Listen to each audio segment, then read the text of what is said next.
What up, Chad? Hey, It's Friday. Freaky Friday. Friday. When you say Friday, what comes to your mind?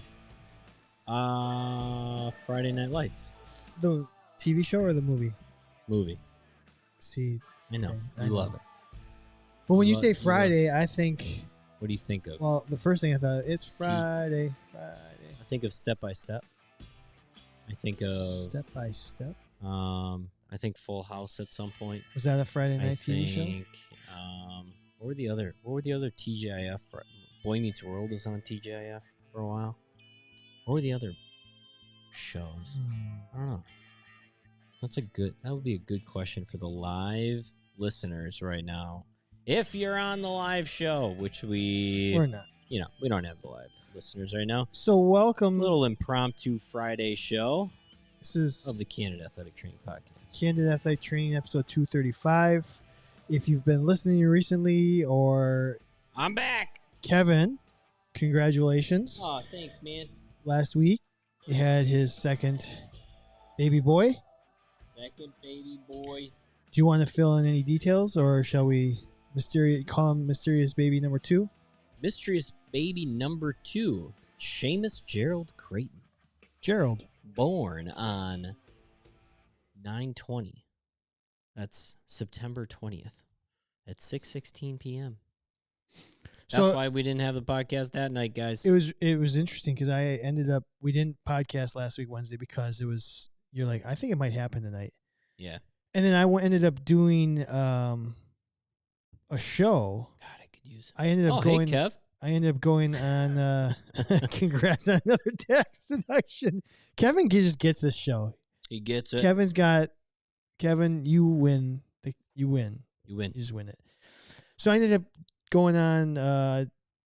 Healthy Roster had me on for an interview. Oh yeah. And in the middle or at the beginning of the show, he asked, and I said, "Well, Kevin might be having a kid right now. I don't know. He's probably." I said, "He's probably in the delivery room right now." But I didn't know you had the kid at that point, right. And you had already had it because I didn't go on the show until like 8. But I didn't know until a little bit later. But you had already had the kid, so that was probably if you were on at 8. I mean, I had a 1.5 hour old kid. That's a 1 in 45 minutes. Yeah. So we did that. With having a newborn, we didn't record on Wednesday, so we pushed it to tonight. And here we are. It's 9:00 our time. Hello. Hi, Nisi. Welcome. So we've got a couple people on the live stream, so thanks. I'm sure if you're on the East Coast, this is super late. We appreciate it. But we wanted to get a show in because this is important. Yeah. We appreciate everyone's patience. We appreciate everyone. This is great. Like we said, it's episode 235. Probably a little bit shorter show tonight. We have a friend or foe. We have an FMK. We have a FAT. We're going to kind of do a brief feature topic, but we wanted to put something out there. So Kevin, you're doing okay. I'm doing. Thanks, guys. Thanks, Nisi. Yeah. Yeah. I mean, it's different. It's a new world. I mean, it was really nice having. I'm not gonna. You talk about like you aren't a fan of the newborn stage. No, I did not enjoy it. Yeah, the newborn stage to me is okay. I don't mind it at all. Sure, there's less sleep and all that kind of stuff, but they're also just like a little sack of potatoes, right? There's not a lot like you don't have to chase them around. You don't have to chase them like sure. There's only one source of food.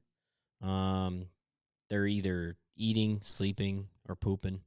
One source of food, and you're not it. And I'm not it. With Abraham, I was a food giver with that bottle, but this time we're going au naturel, and it's interesting. It's a boy, Nisi, named Seamus, a true Irishman, right here in Milwaukee, Wisconsin. Yeah. So, I mean, it's a different life. But, other people have done it. So I think we can get through it. Yeah, you cannot full court press anymore. You have to play man-to-man defense. That's just man-to-man. You're going to play man-to-man. Yeah. And I'm not going to lie. I mean, man-to-man is Are you going to go to a Different. zone defense down the road? Is there going to be one more? I don't know, actually. I really don't know. I think we always planned on having more.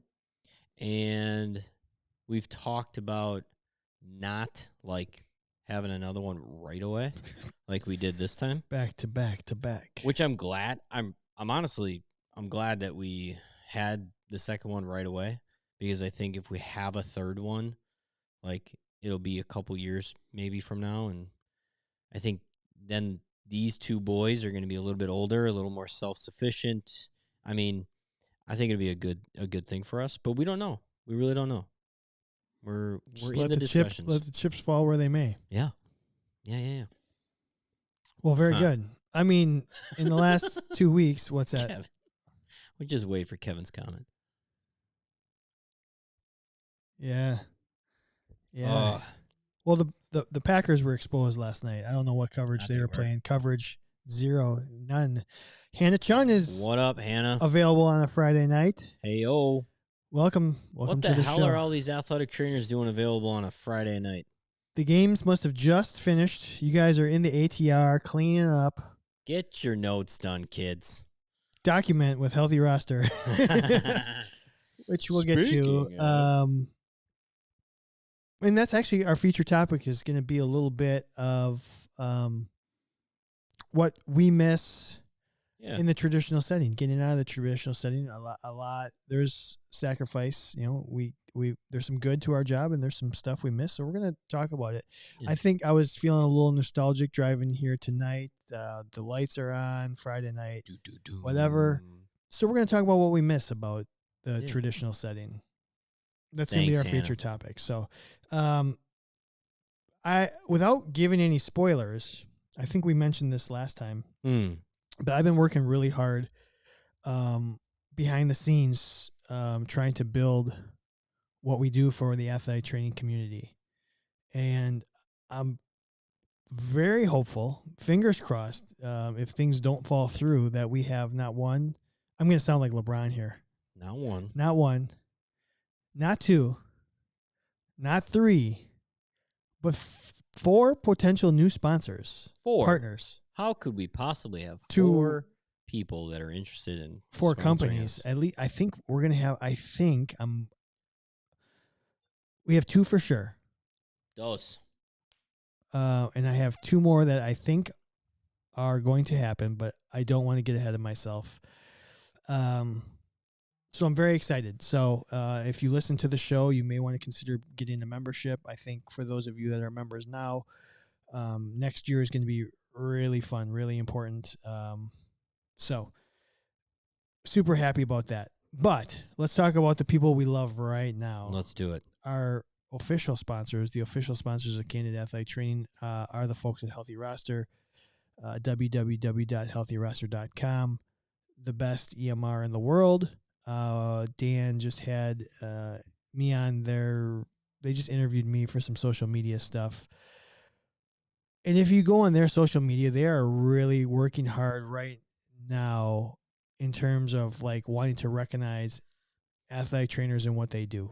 It's super positive. It's super great. They're giving away free coffees. They're recognizing all these ATs and their outstanding stories. It's really fun to work with a company that is that great. So, heck yeah. Smart Tools, 10% off anything using the code CANDID10. SmartToolsPlus.com. They do IASTM, which last episode, which we'll upload at some point, and you can hear what does it stand for, wrong word or wrong answers only. Yeah. And then they also do BFR cuffs. That they some do. Good ones. I got some right there. I'm going to have to play around with them. They're fun. Yeah. All the activities can be had with those Smart Tool cuffs. Lastly, Athletic Trainer Insurance Plus. You can get professional and personal liability insurance for as low as $179 if you are a member of the Candid Athletic Training Podcast. That's not $300. That's $179. Not $200. $179. And again, if you're not good at math, you can get a Candid Athletic Training podcast membership for $25 for a year and then you add the $25 and the $179. That comes out to $204, which I think is lower than any other professional liability insurance out there. So if you're spending more than $204 on your professional liability insurance right now, you're throwing money away. You're wrong. Join us, become a member of our show, get your full-time employed professional liability insurance for $179. So, hell yeah. So thanks to those friends, and we're very excited to hopefully add a few more names in the upcoming months here and looking at 2024.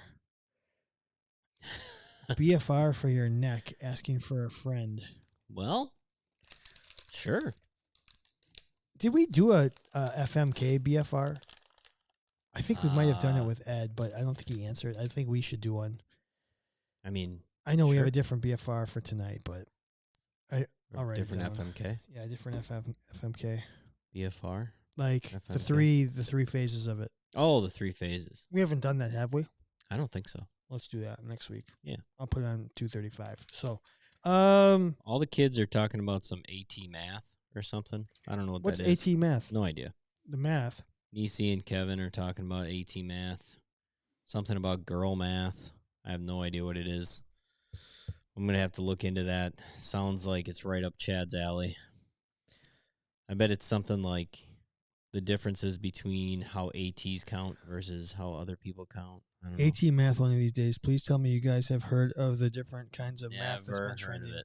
Are you talking about like the different kinds of math they teach in school? I have no idea. Because that shit confuses me. No idea.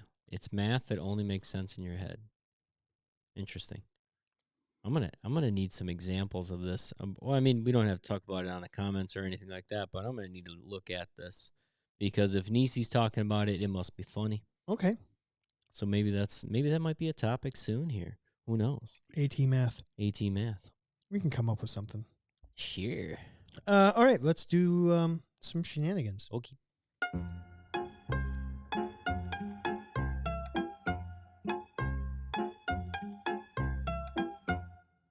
Before we start, I'm going to make a side note here. Gotcha. Low key, I actually think these might be the best podcast snacks. Because they're not wrapped. They're small enough. I'm not joking.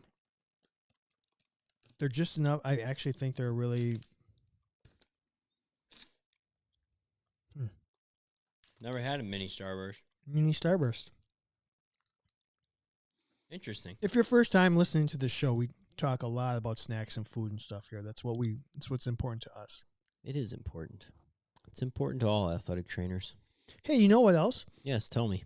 I was showing somebody else, or I was talking about our show. A couple people at work, they're like, "Oh, I didn't know you do a podcast." I'm like, "Yeah." Mm-hmm. They pulled it up on Spotify. I mean, I always use it on. I always go to my Apple Podcast because that's what I usually use. But on Spotify, we have a 5.0 rating. No way. Perfect. I think we're at a Perfect? 4. I think we're at a 4.7 on Apple Podcasts, which is still pretty damn good. What's wrong with you Apple podcasters? Well, we have some detractors because what did the one last review say? We're sloppy. Are we sloppy? We're sloppy athletic trainers. Oh, my bad. I think it's just the people that don't understand that we don't want to be boring research people. We understand. Oh, we're at 4.8. A 4.8 on Apple Podcasts and a 5.0 on Spotify. So thanks. So if you're listening and you like what you hear, give us a review. Give us some ratings. That's always helpful. Sloppy. I can get real sloppy if I need to. But you have to pay for that. That is what she said. Okay. We're going to start out with a friend or foe tonight. Kevin. I don't even know what it's called. Maybe if you're on the live. No, I asked. I literally asked around at work. I asked every PT in our clinic. I said, "Do you know what this is?" And none of them knew. Good luck searching for it because you don't even know how to type it in. I'll find it. We're thinking. I was watching somebody do cupping, massage cupping. Okay. Yeah. And the little dangly thing in the middle of the cup. What's the dangle thing in the middle of a massage cup? That damn dangle thing. I don't know what it's called. It's like a plastic piece with a metal tip. Yeah. I want to know, is that a friend or a foe? This person's bleeding like crazy. Kevin's just pulling up massage cups. If you type in parts of a massage cup, you won't find it, because that's what I did. Oh my God. Are those... Don't look Are up those pictures nipples? of cupping therapy. Holy cow. So here they are. I see the pieces. Yeah. If you click on that, does it say...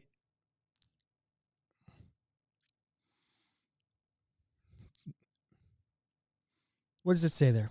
Does it say... Nothing so far. Yeah. Don't look up wet cupping. So, hopefully you know, because if you listen to this in audio form, you're like, okay, you're just having to use your imagination. When you put the cup on, you can insert that plastic piece, and it's got a metal tip. And as you suck the skin back up, I think it's supposed to just be like a trigger point, right? I think so. Yeah. I think it's supposed to like actually make contact with the skin, right? And it's supposed to be a pinpoint. Maybe there's like a polarity thing to it. Maybe it's some sort of magnet. I don't know. Have you ever used it? Never. So that's a faux. I've never used it. You've seen it. It's Not only have I never used it, sometimes it's a pain in the ass to either like put them in or take them out. Absolutely. It's just difficult to maneuver. It's when fun. you got big fingers in a small cup, how are you getting in the really small cup? That's what I want to know. I can understand if you're like doing a really big cup on a hamstring, a back, a quad, and you want to have like a little touching. I don't know what to call it. Little palpation. Yeah. Little biofeedback. But trying to put that thing in a small cup is damn near impossible. It's like the Death Star. What do you got? It's a magnetic needle. Magnetic needle. Oh. So Kevin did find it. I found it's called a magnetic needle. And I'm going to find out what is claimed it's supposed to do. Hannah, that's what you said.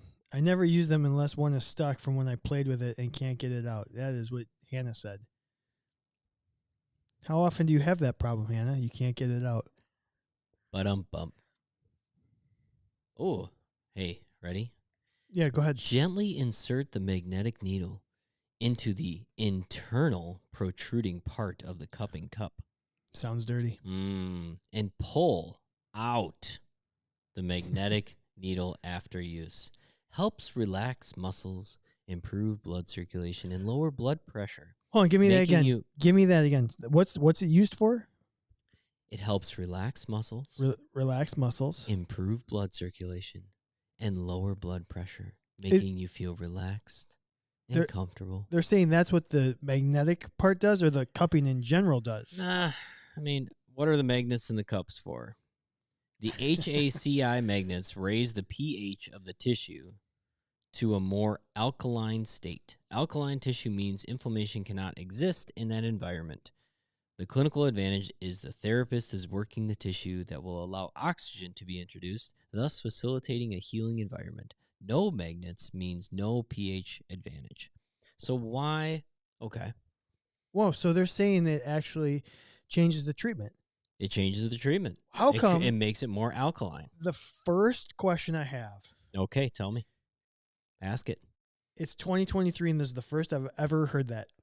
How come it's not being taught? Like, that would be, like, legitimately, I'm not saying it's true or not. Seems to be a very advantageous part of a cup. Then why are we all taking them out of there? And nobody's doing it because they don't know what it is. Nobody knows what it's called, and that it changes the pH balance. Might even be the most valuable part of the cup. Why are we shampooing when we can just be magnetic needling? Don't shampoo every day. Hannah doesn't cup and tell. I fucking love her. What are the benefits of magnet therapy? What is needle cupping therapy? Ooh. So, okay, so legitimately, I might have to... Is there any EBP on this? Maybe. Maybe the folks over Calling a researcher, calling a good podcast. Hey, Let us know. MedBridge, let us know if you've done any cupping EBPs with magnets and no magnets. So, friend or foe? So far, it's probably a friend in the future that I don't know yet. Clearly, from what it's saying. I'm gonna have to say, if it's true, it's a friend. Yeah. Do you know? I don't know why. Yeah. What? I don't know why my brain goes here. So I was thinking, okay, it's a foe right now, but Chad. if I'm going to be friends with it in the future, You're gonna F it or marry it. you're gonna have. Well, I was just thinking of the movie scene where he goes, "I'm gonna do that little guy." It was like, From what? I think that's from. I'm gonna do that little guy. It's from what my wife The Girl said. Next Door. The Girl Next Door. Okay. When the exchange student's coming over and they're like, basically all the kids are making fun of the videos he sends over before he comes over. Okay. And they're like, this kid could cure cancer. And like some guy's drunk at a party and he goes, I'm going to do that little guy. God. That's what the magnetic needle is to me. Like, I'm going to fall in love with it when he gets here. All right. But right now, I'm going to do it. Right now, I got nothing but bad things to say about it. I will promise everybody on this podcast right now, the next time I do any kind of cupping therapy, I am going to put that needle in the cup. I want to know. I want to talk about it after. And we are. Do you think it'll change like the skin color, the toe? So it's basically changing the pH, the oxygen level. Is that what it said? It's changing the pH level, right? So alkaline, if in an alkaline state, you cannot have as much inflammation or any inflammation, really. And so therefore, if in that circle, you can create an alkaline state from using the magnet, therefore there's going to be no inflammation there. Now, but isn't it on top of the skin? And, does the alkalinity penetrate? Magnet, can the alkalinity penetrate the skin? That's what everybody wants to know. Well, I think it creates an alkaline state because of the magnet. I know, so but the magnet's still not going through your skin layer. Yeah, but like imagine if you had a magnet that was on one side of, and I'm not saying that your skin is a piece of paper, but like if you had a magnet on this side of the napkin and another magnet, they could still stick to each other, right? So because your skin is permeable, that magnet is still going to penetrate into the skin. Debatable of how deep that magnet. I could run next door to the clinic and I could probably grab one of these and see how strong one of these magnets are. We'll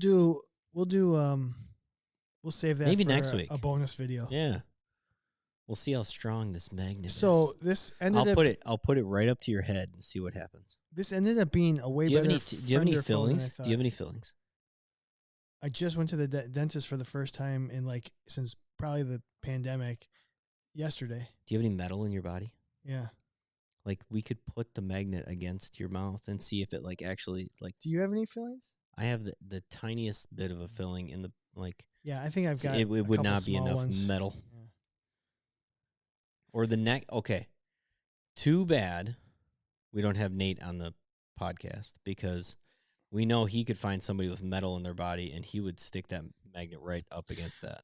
Hannah says, when I've had to use them due to the stuckage, the skin doesn't even reach the tip because I have to suction too hard to get it to touch. Thanks, would Gab. be bad for the patient.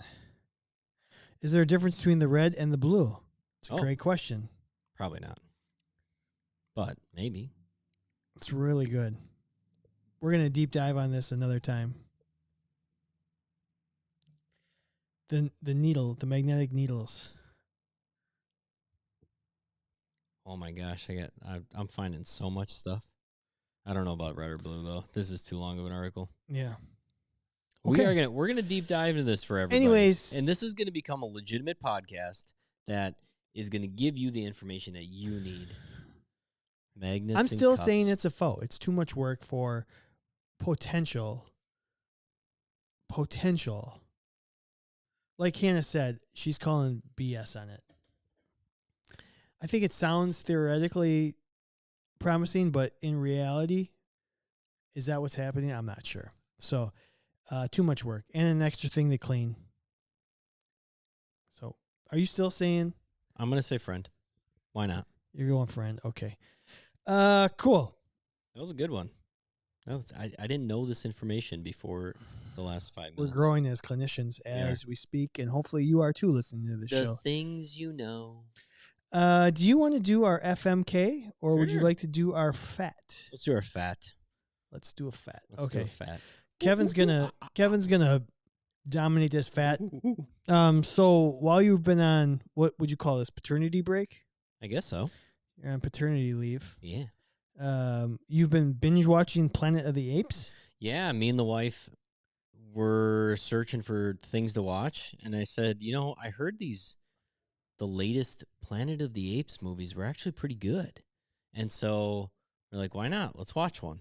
And so we watched the first one, which came out in like 2011 or something like that. 14, 17, and whatever. I just had it pulled up. For everybody's information, pretty good movies. Like I would actually highly suggest, if you have some time and you want a little 3-part series to watch, solid movies. I was pleasantly surprised. So we're gonna fat. The main character in Planet of the Apes is Caesar, basically the leader of the apes, against another famous I think he's I was gonna say bamboo. What the heck? Baboon. Baboon. I think he's a baboon. Rafiki. What is? What are Rafiki? Oh no, you are Who right. is 2001, 2003, 2017. Rafiki. 2001, 2003, 2017. I stand corrected. Although the character Rafiki from the Lion King is often referred to as a baboon, the colors on his face indicate that he's actually a mandrill. Gotcha. A mandrill. A Mandalorian. But he is in the... I'm sorry for all the ape versus gorilla versus monkey. He's in the monkey family. Sure. Right? So, Caesar versus Rafiki. And you've seen Lion King, and maybe I'll jog your memory on that character and, maybe some of his characteristics as a... It's sad because the monkey is my favorite animal. Nice. But I haven't watched any monkey movies. This is also awesome because my oldest son, now he's in the stage of like, when he sees a monkey, he goes, ah, ah, ah. Because we go, ooh, ooh, ooh. And then if you go, hey, can you find the baboon or can you find the gorilla? Because he has these little like animals that he puts on a thing, and then it goes gorilla, and then it makes the sound of a gorilla, which they don't go ooh, ooh, ooh. But he'll go, ooh, ooh, ooh. That's awesome. It's hilarious. My oldest son is now like 12 because I have a 1-week-old at home. It's weird. He's growing up so fast. It is strange. When you see your older kid, when you have a newborn, that kid immediately gains 12 years of their life. Anywho. Okay. Caesar. Let's do Rafiki. this. Let's do this. We're going to do this by duty. Okay. We're going to go who's the better, who's going to be the, who's got better hand-eye coordination? Ooh. Basically, who would be a better taper? They're both pretty gnarly. I'm going to go Caesar. Caesar is a advanced ape due to basically getting an enhanced virus in his body. So he adopts a lot of human characteristics. They start to learn how to use weapons. They start to even become more ambidextrous, so I would say, than your typical ape. Rafiki, I would say, still lives in that classic, very good hand strength world, but Caesar's got the touch. He's got definitely more of the human characteristics of being able to like grasp and so he could do some cupping. He could get the magnetic needle out. Yes. He could do a better effleurage. Oh, for sure. Those would be some mitts that would be massaging the crap out of your quad. So as a monkey, do you get to use all four, you think? Oh, you could. Because those feet are They got thumbs on those feet. So this is a very underrated feature. So when we're doing the fat bracket, we're gonna have to seat up because we could have done a boo. Look at you, Hannah. We could have added a boo in there. Curious George, Abu. There's plenty of monkeys, but these two are good. Yeah, these are great. How about this? Tell me. Who's gonna ask better questions? Oh, Rafiki. Why? I think Rafiki's he is actually I would say the dominant characteristic of Rafiki is he asks the thought-provoking question to Simba of who are you, right? And Simba has to figure that out. And he has to figure out, like, what does he mean to his tribe back home? And that only comes about because Rafiki asks the right questions. He's the old wise man that like comes around when you need him. Who's the better planner in terms of like rehab? Like who's coming up with Caesar.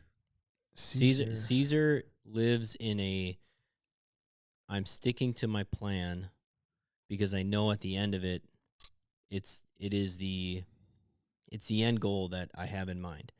Rafiki lives in a world of like going everywhere. So he would be changing the rehab plan as it every day. Like if your athlete comes in and they are complaining of X or complaining of Y, or like all of a sudden you saw some inspirational quote that wanted you to do something else. I mean, Rafiki's going to be changing it all over the course. He would still get to a great endpoint, but Caesar definitely sticks to the game plan that rehabs need. Okay. Who's better under pressure? Caesar, again. Many, many times in the Planet of the Apes saga is he the one that's put under pressure and has to make the right decision and continues to make the hard decision, even though people around him are freaking the F out. Rafiki, again, a little off the wall, probably going to disappear on you a little bit, even though the reason he's disappearing is because that's what you needed at the time. Who's more likable? Personality. Rafiki by far. He's funny. He is. You love, or what would be the saying? You love to hate him, kind of, or like you hate to love him, or whatever that saying is. You love to hate him. I think you love to hate him. He frustrates you, but you love him anyways. So Rafiki for sure. Who? I'm trying to come up with two more because that'll be 7. Mm-hmm. That will guarantee no ties. Who's got Who's going to continue to learn, do more CEUs? Who's got the quest for knowledge? That's a hard one. Because the evolution of Caesar as the leader, he definitely is constantly trying to adapt to his family, his tribe. But I would say Rafiki has definitely been the one that has constantly put himself in positions where he needed to step out of his comfort zone, learn something new so that he could pass the knowledge on to somebody else. So who are you going with? Rafiki.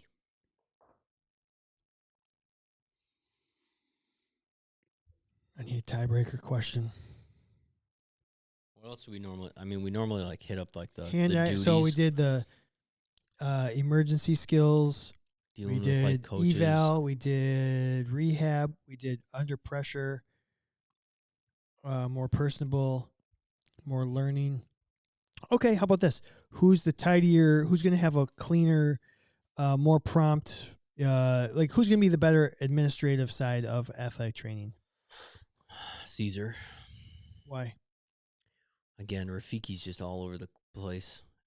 Administrators would just go nuts trying to wrangle him to like get his documentation done, get those forms in. We need you to organize, pre-participation exams. I mean, Caesar is definitely going to be more organized. Well, that's your winner then. Caesar? That's 4-3. Nice. Caesar has administrative, hand-eye coordination, better planner, and better under pressure. And Rafiki has more learning, more CEUs, I guess. He asks better questions, and he is more personable. Okay. So, but we're going to go with Caesar as the better athletic trainer tonight. All right. Planet of the athletic trainers. Caesar. So, give me the story. Give me give me the 2-sentence. What's Planet of the Apes about? In 10 seconds or less. Oh my God, I can't do it in 10 seconds or less. A organization develops a virus, basically, to try and cure. Was it cancer? No, Alzheimer's. And what they find is when they're testing it on these apes is that it makes these apes incredibly smart. So it generates brain cells in these apes, and so they think if we give it to humans, it will then generate brain cells in humans, therefore curing Alzheimer's. Gotcha. What ends up happening is in humans, it kills them. And so therefore, and it's a virus, and so it can spread. But the apes can take it. Correct. The apes don't get affected by it. So when it spreads, it basically kills off most of the humans. Some humans were immune to it. And then, so it's basically futuristic, kind of post-apocalyptic, but because of this virus that has spread. So the Planet of the Apes means they're the only ones basically left. They're the majority. There are still humans left. Yeah, got it. But for the most part, apes have now become the dominant species. Okay. Well, very good. I might have to check that one out. I got a lot on my list, so we'll see. Okay, we are on to our F, Marry, Kill. Do it. I was at work today and saw somebody. I was at work. Wow. While I'm at work, I'm usually trying to do something for the podcast, though, in between patients. Sorry, Freighter. And it's okay. I get my work done. I just have enough time that I can do other stuff. So then I was walking through, watching some of the therapists, and somebody just was doing some banded walks. And I was like, oh, we probably FMK'd this before, but let's do it again. You know, our opinions may or may not have changed. And so in terms of banded walk, let's F, marry, and kill. Forward, backwards banded walks, lateral banded walks, and then what you call monster walks. Would you like to demonstrate? Do the monster walk. Sure. This is not going to be good for the audio form, but if you're watching on YouTube, Kevin's going to do a banded. It's almost like a diagonal step with a band around. So we'll call those. Oh, look at the man has two children, and he'll still bust a move. Bust a move. These are super addictive. I told you. I think they're probably maybe one of the better podcast snacks we've had. There's not a lot of smacking. It's easy. They're quick hitters. Can't stop. I know. Can't stop. Won't stop. Once you pop. So you have to marry one, kill one, and F one. That's how this game is played. Really? Monster walks. When did we change the rules? Lateral, front to back. All right. I feel like the go-to is the lateral walk. The classic, well, we need to get your glutes and those glute meads firing a little bit more. And You're saying that's the pumpkin spice cookie cutter. We're gonna do some banded lateral walks. Now, what I don't like about those is that like half the time people feel they don't even feel it in their frickin' glutes. There you go. Not a sponsor yet, but we're eating mini Starbursts on the show. Mini Starbursts. And then the forward reverse walk. I mean, Did you say what you said? not yet. Okay. Not yet. The forward reverse walk. I mean, that's what we generally do in life. But as athletes, we have to, because I'm an athlete. We gotta change directions often, and that usually involves going at a diagonal. That'd be more the monster. I'm gonna marry the monster walks. I think you get a little of the spice of life, along with the consistency of activation in what you need out of the exercise. I'm going to kill the lateral walk. I'm going to F. No, shit. You can't. I can't. No. Can't do that.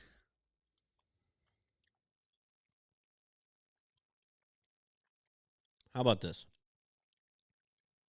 I'm going to... How about this? It's your FMK. You can make it your own. I'm going to... Yeah, no, but you were right. I can't F the forward and reverse and marry the monster. They're too similar. They're way too similar. So I'm going to have to kill one of those. I'm going to kill the forward and reverse. I think I'm accomplishing that with the monster. So I'm going to F with the lateral walk. Because if you do it right, it's going to feel oh so good. And sometimes, if you do it enough, you're going to get some burning. Maybe a second kid. Some burning. If you do it enough, there's a good chance. Yeah. I had a patient today that had that problem. And they came into the Ortho Now clinic? No, it just was in their chart. I just noticed it. Well, there was a note, and I'm like, oh, maybe this is, like, a lot of times patients will, like, have a note with their primary, like, hey, this is what's going on, what should I do? And they'll say, go to this clinic. So I clicked the note, and it had nothing to do with orthopedics. It had to do with yeast. Oh. And they weren't drinking beers either. I'd go for a beer. Wonder if I have any beer at home. So I think I'm going to marry the laterals. Like you said, it's probably... It's like if I gave my 3-year-old a band and said, put this around your ankles, it's probably what he would do first, without any instruction. Lateral? Is that what you said? Yeah, probably. I mean, you just think... It's kind of like... this is a lie, but like because we have an agility ladder at home, and he'll just pull it out and just run through it for fun. Doing icky shuffles? Well, that's what I was gonna say. It'd be awesome if, like, the first thing he did was just you just instinctively did the icky shuffle first, because that's what everyone knows. But he just does jumps. He jumps them. Don't touch the lines. But I feel like laterals are. I think laterals are important. Again, if you give someone a band like that, the chances are you're giving them the band because you want them to engage their glutes. Most likely. If you're putting a band around their leg, you're not saying, I'm really hoping I can get your hamstrings going. No. So if you're going to do the glutes, do the glutes. Do them. So I'll marry the laterals, Leave that back door open. Just make sure you put it around the toes and not around the ankles. There you go. There you go. Just a little rehab hack. Yeah. Think about the feet, people, not just the ankles, or more than just ankles. External rotation happens down there. I'm gonna kill front to back because I think, like you said, if I can get somebody to do a monster walk, I'm also getting them to do some forward, backwards, and that's enough. And if you can get multiple positions at one time, you should get multiple positions at one time. You heard it here on the Candid Athletic Training podcast. I am going to just throw this out there as an honorable mention for bands. Can you get multiple positions at one time? No. Is that possible? Well, in one session. One session. Okay. Well. In one session, not at one time. Well, it depends on how many people are involved. How many bands do you have? I wish I had it. Do you have multiple bands? Rim shot. Boom, boom. Oh, that's not how you do that. You had a rim shot. Rim shot. So let's. I just want to give a shout out. And it's not part of our FMK, but I had a coach that was really big into doing banded gumshoes.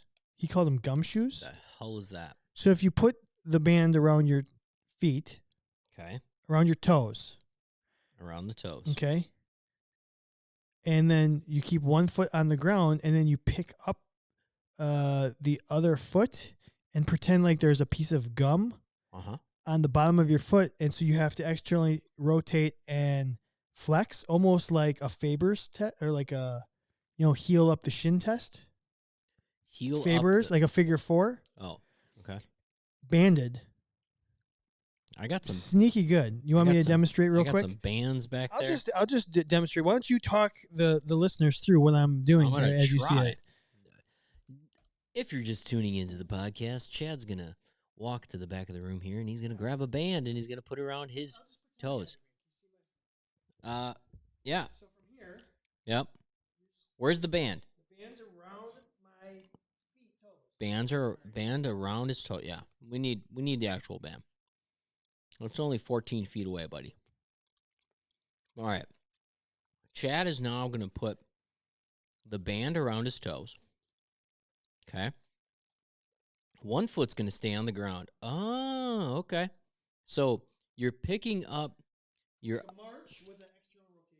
That is sick. I like this. I'm working this into the next workout that I put people through behind us. Called gum shoes. I love it. Like you have gum on the bottom of your shoe. Hold on. Can you write gumshoe on one of those whiteboards? Gumshoe. I like it. That's a great. I mean, just when you thought this podcast you weren't going to learn anything, we just got maybe one of the best exercises we've ever talked about on this, and it came from a coach. What sport did this coach work with? Women's soccer. Women's soccer. I like that. We are going to mix that into... Strengthen your hip flexors. Get a little external rotation, glute. I like that. That was a really good one. Thanks. I was messing around with this TRX with hip internal and external. You're like, check this out. When we go large and in charge, we're going to do all sorts of hack videos for you, and you got to be a member to get some of this stuff. That's on our goals for next year. If you put your foot in here, Kevin has got 1 foot in 2 TRX straps, and he's gonna. That's what she said. He's gonna. I'm assuming he's gonna do some internal external rotation here. My foot's in the TRX. And you put your foot here. That's a really good leverage point. Yeah, he's doing some external rotations, some windshield wipers. And we got good leverage. That's really nice. Kevin's working on some groin strengthening here so he can have child number 3. Hey, listen. We do, Kevin. We've talked about this for a year, but we do have to come up with a night or a day where we just come and film some of the best rehab exercises you're not doing and give it to our members. This right here changed the podcast. Mini All of a sudden, Starburst. our brains are working Percolating. We are coming up with a lot of great exercises for our folks. So everybody's always saying hi to us out of these windows. Remember the last podcast? Someone flashed us, and I've never been the same. You know what? Come back. Come back. Seriously, somebody was out there. I accidentally licked my microphone just now. Right after we were talking about somebody flashing us. So banded walks, banded exercises. Don't sleep on them. Don't sleep on those monster walks. Gumshoes. Add them in there. Okay. I think we are ready for a nice feature topic. Let's go.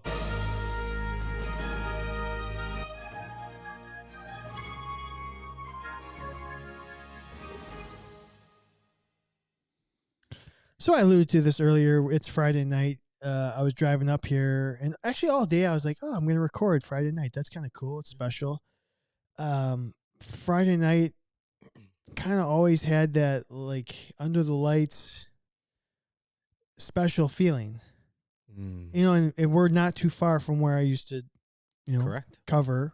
Yeah. There's probably women's a football soccer game going on like 3 blocks. There away, was. I stopped at the Yeah. gas station and got the snacks and the hot chocolate, and Oh, that's what that is? yeah, that's a hot chocolate. Okay. I have low key. I love shitty gas station powdered hot chocolate. I don't know why. Yeah. I've always liked just a crappy powdered hot chocolate. I'm fine with it. Listen, if high-end hot chocolate was better, like, it would be everywhere. It would be everywhere. It's Yeah. not. What Not usually. everybody wants the cheap powdered hot chocolate. That's what takes us back to our childhood. There's nothing Stale freaking marshmallow. There's nothing better than a concession stand where they give you that cheap ass wooden like swizzle stick. It's not a swizzle stick, but you know, like the flimsy, like I don't know what it's like. Oh, the smallest stir stick. Stir stick. It's like but the cheap wood one. Yeah, it's like really flat. Yeah, that they have in all hotel continental breakfasts. Yeah. And a cheap one in a styrofoam cup, and you stir it as best you can, and it's still like clumped to the bottom because this stir stick ain't stirring jack. that ain't stirring. Shit. That ain't stirring hot cocoa. I love it. That's what I love. That's what I miss. I miss getting a concession stand hot chocolate. Right. That's what I miss about. Somebody asked me what I miss about athletic training, and I was thinking Friday nights. No, just like night games, like the. We've had some really interesting conversations about like, is athletic training the event coverage, or is it what leads up to the event coverage? Like that was one of our earliest discussions. Like you were like, what makes athletic training is the lead time up to the actual event. I think we've talked about like that. Yeah, like the value of an athletic trainer too. You know, not enough athletic trainers are paid for this might happen, right? Yeah. And that it usually might happen during an event. Yeah. Right? So every single athletic trainer has gone and covered a camp, gone and covered a tournament, and you have literally sat there the entire time and got paid and did nothing. Yeah.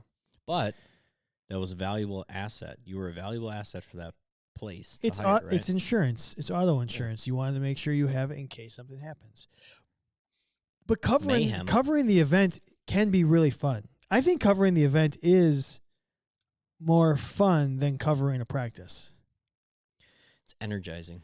And on the drive up here, I was thinking that's probably true. Like I was thinking, would you rather cover an event, or would you rather cover nothing but events, or cover nothing but practices? Oh. And I assume everybody would answer cover the events and not have to cover the practices. Except maybe for baseball athletic trainers, because there's so many events and there's no practices. Can you imagine? How many practices do you have as a professional baseball athletic trainer? How many practices? Only practice? A month? Only, like, literally no game that day? Yeah. Because that's the other effed up thing about baseball. It's like every day is also practice. Every day is practice, batting practice. Yeah, like, I consider game, like right? I consider but only a practice. Yeah. How many would I have in a month? Maybe I'm gonna say 0.6. Because maybe on an off day we come in and do like batting practice.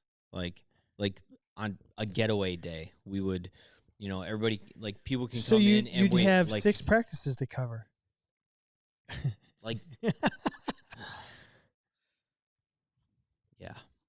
And then you'd do like 2 weeks, basically 2 weeks of practice before spring training. Like before you do any games in spring training. So you'd have 12 roughly. You also do inter squad shit and stuff like that. But like, let's say yes. I'm gonna say at most 20. At most 20 in a course of 8 months. So baseball athletic trainers would probably be the only one that say, I'd rather cover the practices than the games because the games are far outnumber. Everybody In a else would way. probably. I can't assume. I wouldn't assume any other athletic trainer would be like, give me the practices, because covering the events is fun. For the most Because part. seeing your athletes compete and succeed and whatever, that's kind of why you do it. Okay, so if I could only, like, let's say, if as a baseball athletic trainer, if you only came in for the hour and a half, 2 hours before a game to do treatments, just like one round of treatments, then cover the game, I mean, that wouldn't be a bad thing. Show and go. Show and goes. All show and goes. Yeah. That wouldn't be a bad thing. That'd be actually kind of great. So, I mean, I loved game time. Dame time here in Milwaukee. Dame time in Milwaukee. Boom! Watch out from deep, everybody. Listen, every other NBA team Pick and roll, Dame and Giannis. just Sorry about it, league. oh, God, you guys. Everybody else in the country, I feel so bad for you now that we have Damian Lillard. Anyway, you know, deep down, games gave me anxiety. Yes. I cannot remember a game that I ever, in the 9 plus 10 years of covering baseball, that I wasn't walking out to the game thinking to myself a little bit, am I ready for anything that could possibly happen? And it would always give me just a little anxiety of like, I hope I'm ready for that. Now, once game starts, just like the athletes, right? You know, am I prepared to play today? And then game starts and you're just doing, right? Practice, I would never have that kind of like feeling during practices. It felt more relaxed, more controlled. But there's not like... It would be interesting to see the percentage of injuries, games versus practices. Baseball's a little probably unique again because it's too many games. But I loved games. I really did. I miss that. I miss being on a sideline or in a dugout or wherever, watching athletes perform the national anthem beforehand, the handshakes, the whatever. Feel like I like setting up the field would be kind of cool right now. I haven't had to set up a field. I know everyone hates it, but like your routine of getting ready for an event. I'll tell you what, so I used to set up the spring training fields, and I've brought this up before, very lucky in professional baseball, never had to set up a game field during the season. But if I had to go cover spring training right now, setting up a field would kind of feel very like easy, we'll call it. Sure. Like just kind of mindless activity. Yeah, it's grunt work and you don't want to do it, but also like I'm getting paid to put some coolers into a dugout. Like this isn't bad. The mindset, because you haven't done it in a while, the mindset went from it's something I have to do to something I get to do. Yeah. And I think that's the thing. As we stay in our profession for X amount of time, it becomes I have to do this again. No, you get to do it again. Yeah. That's how, if you want to be happy with it, you have to say, I get to do this, not I have to. What else do you miss about like traditional setting other than just like the game? I mean, everyone says the same shit, honestly. It's the camaraderie, the jokes, the whatever. I miss, it's over there. I miss coming up with preventative rehab exercise programs. Pitching coach comes up and be like, "Hey, can we put together some exercises for the pitchers so that their hip internal rotation is better?" I got a place you could do that. I know. Like I miss coming up with exercises. I've always said that leaving a traditional setting, I had to give up my favorite thing of the job, and I also got out of my least favorite part of the job because I hated the treatments. I hated the cupping, the massages, the drive, the what I call build your own treatments. Yeah. You know, when athletes would come in and ask for something that they didn't know exactly what they were asking for, they just thought it looked cool. Yeah. I hated that mentality. I was happy to be rid of it, not have to do another massage, not have to do another needle or cup or, stim treatment, ice and stem.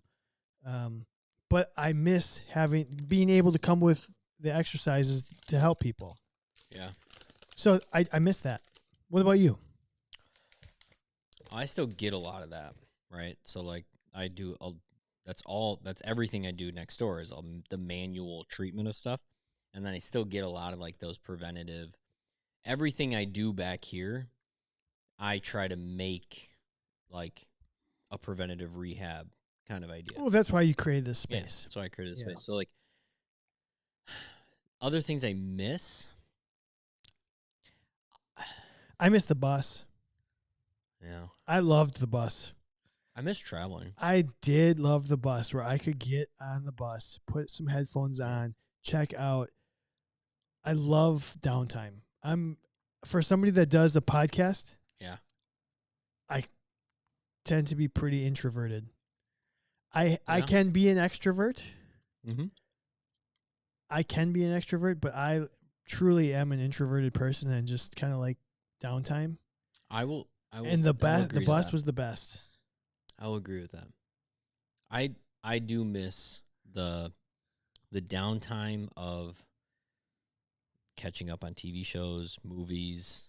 I mean, when I was in the traditional setting, I watched more movies while traveling than ever before. And I don't get that at all anymore. I have way more free time with others now, but with myself, I have like zero free time anymore.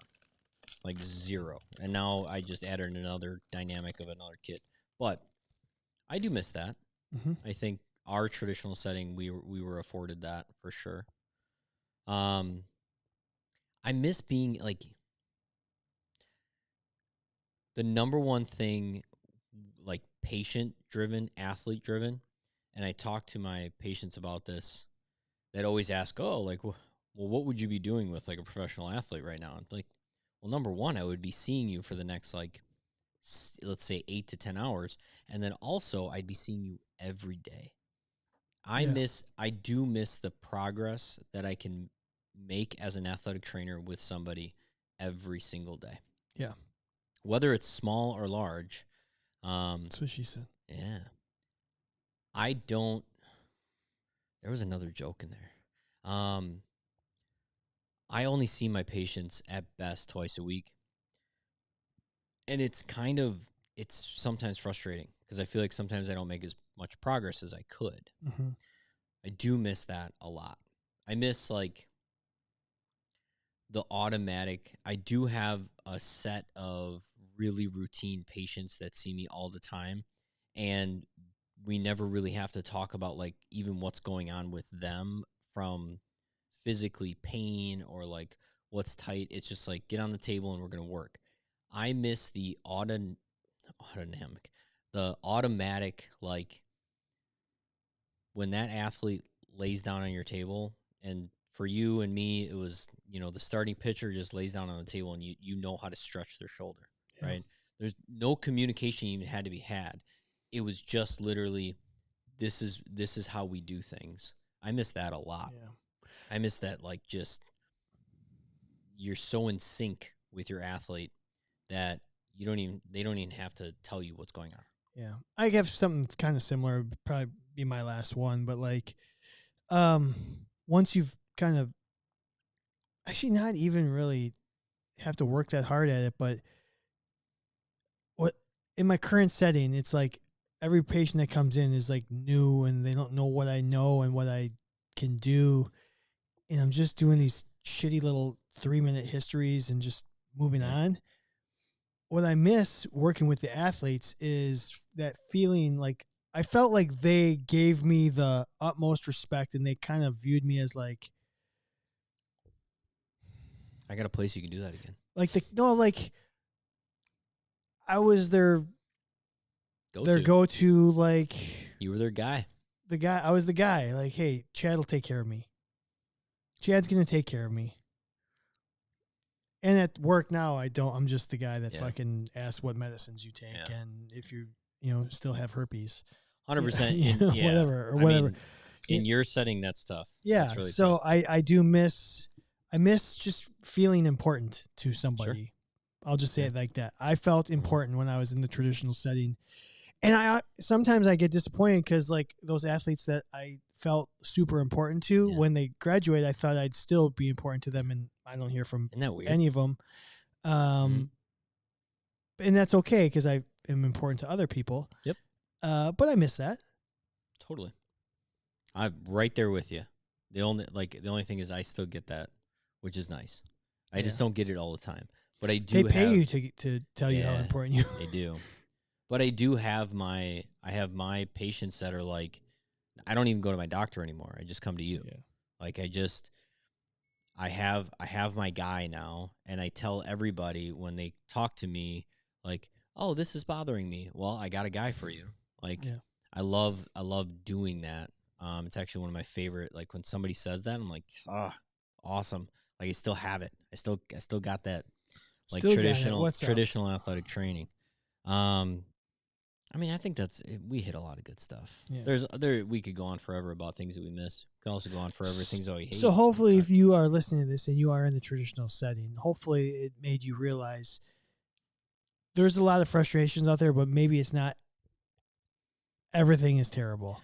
There are probably some good parts to your job still. Hopefully you can hear something that we miss about it and be like, oh yeah, I never thought about it like that. I have feeling at least a little lucky. And honestly, so many of the good things can't exist without the bad things, right?